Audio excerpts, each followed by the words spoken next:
Yo, it's your boy, paging Dr. Harmony, and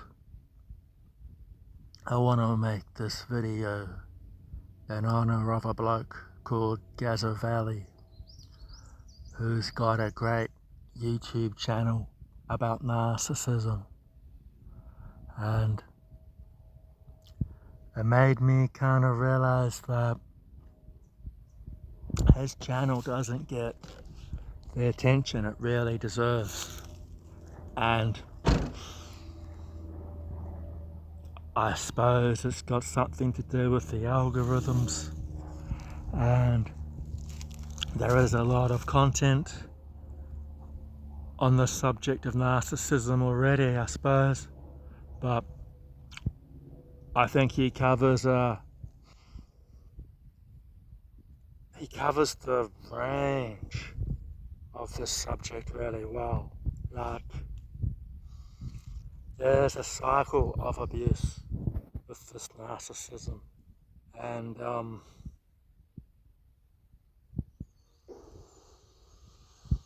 this is such a strange thing to describe, because it's like your spirit has been hit by a real big wave, like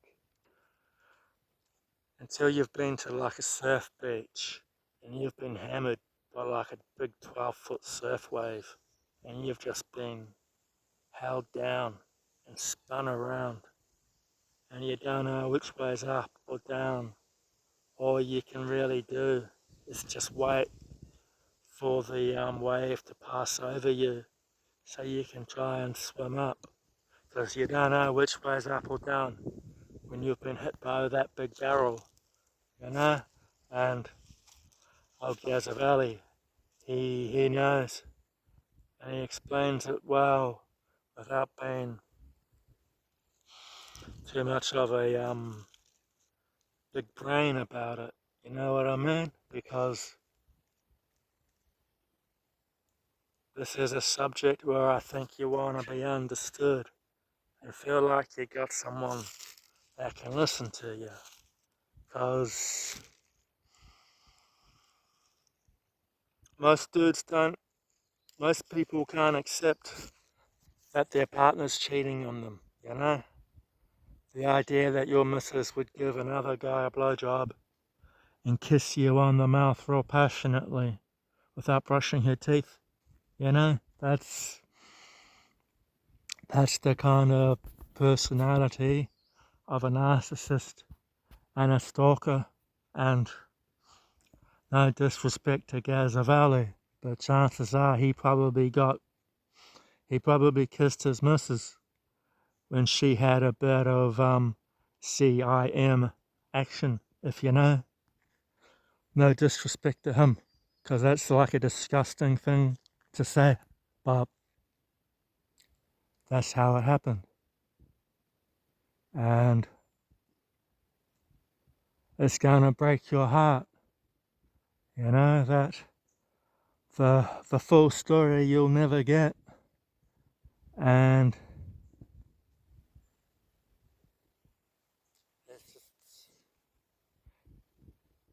it's funny, it's like there's no point trying to pick up the pieces, because there's too many. And it's like when Walter White, remember in Breaking Bad, when Walter White found that piece of porcelain missing, and he looked at that shape of the blade that it made. Old what's his name? Had a sharp-edged weapon hidden, and that forced Walter to do something he didn't want to do. That that caused.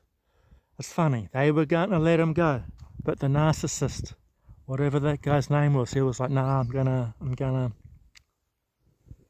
he was gonna kill them." So of course that's what Walter did instead. And funnily enough, it's kind of That's the narcissist game, you know? They're there, they're there to kill you, and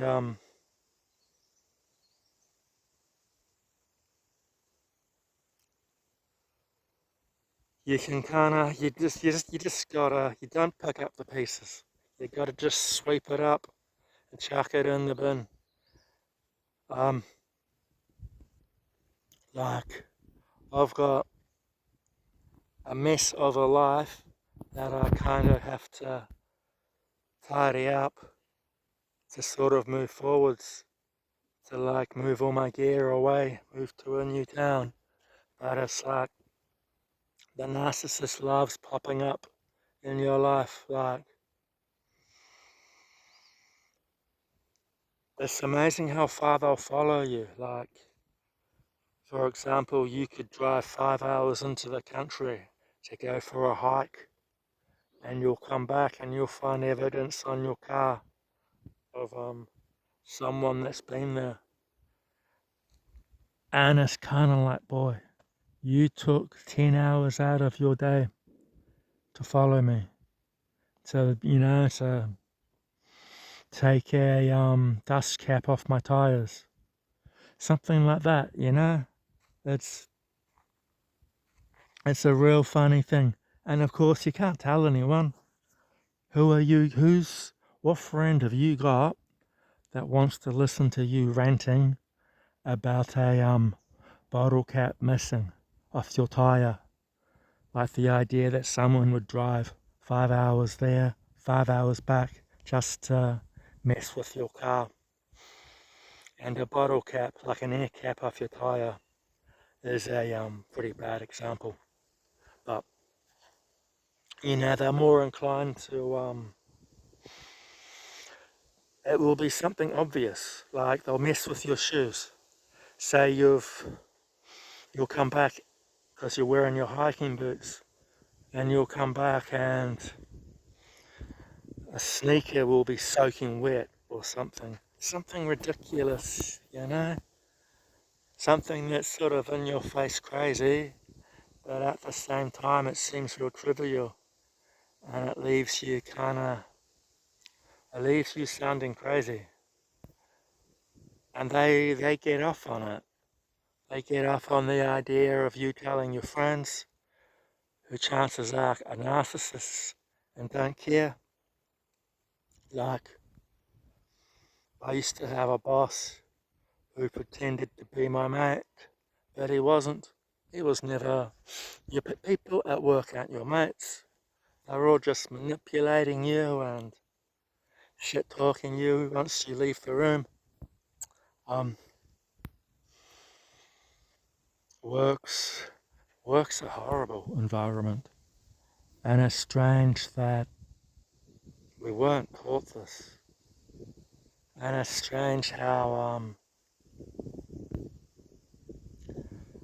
it's hard to your circles of relationships are hard to rebuild. Like, they're easier to lose than they are to build, and to have real good people who are loyal. That's a difficult thing in this day and age. Um, Stalkers take everything. They don't want you to have anything. No friends, no hobbies. It's funny, it's almost like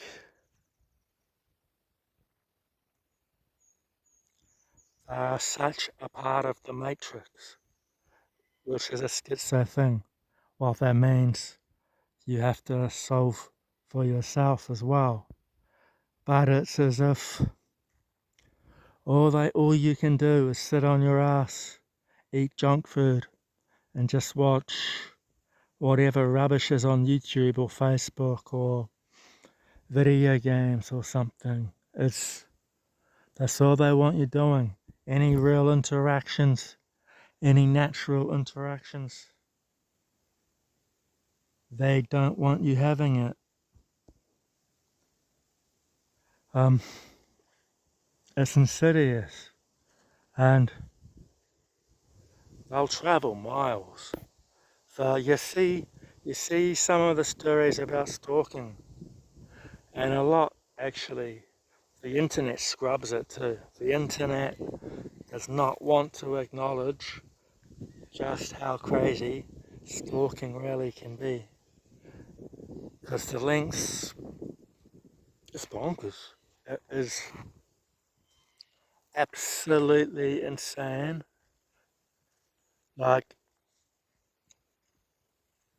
I'm in Western Australia and I used to be on the East Coast, and